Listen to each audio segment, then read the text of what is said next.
ভাই ভাই আজকে একটা গেম খেলো, গেমটার নাম হচ্ছে guess the date. Rule simple, তোমরা শুধু গেস করবে টাকা কবে ঢুকবে। স্পয়লার আগেই দিয়ে দিই, এই গেমের কোনো উইনার নেই, শুধু আছে একটা ভিলেন যার নাম হচ্ছে প্রসেসিং।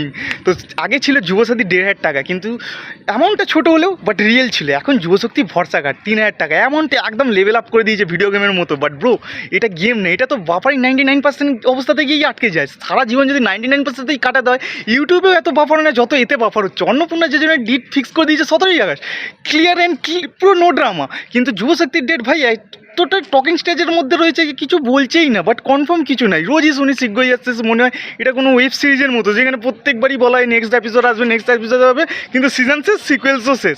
আর পোর্টালে লেখা রয়েছে প্রসেসিং। ভাই ওই ওয়ার্ডটা তো বাংলার বেকার ছেলেমেয়েদের এখন অফিসিয়াল পার্সোনালিটি টেট বা ভাইতে লেখা উচিত status processing, mood also processing. জিজ্ঞেস করলেই শুনি রাজ্যের ভাই ঋণের বোঝে। আরে ভাই এ তো ঋণ এক্সকিউজ তো সেই ফ্রেন্ডের মতো যে গ্রুপে আসলে শুধু বলবে ভাই ইউপিআই ডাউন, এদিকে স্টোরিতে দেখাবে নিজের ফোন সব ফ্লেক্স করবে, ঠিক আছে তো।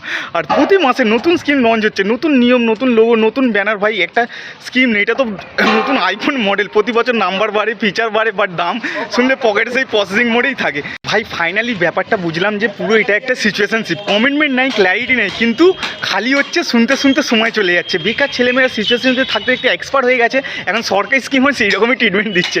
স্ট্যাটাসে লেখা প্রসেসিং, ব্যাঙ্ক ব্যালেন্সও সেম স্টোরি। সো বন্ধুরা ভিডিওটা শেষ করি, নাহলে কমেন্ট সেকশনও চলবে, লোডিং চলবে, ঠিক আছে তো।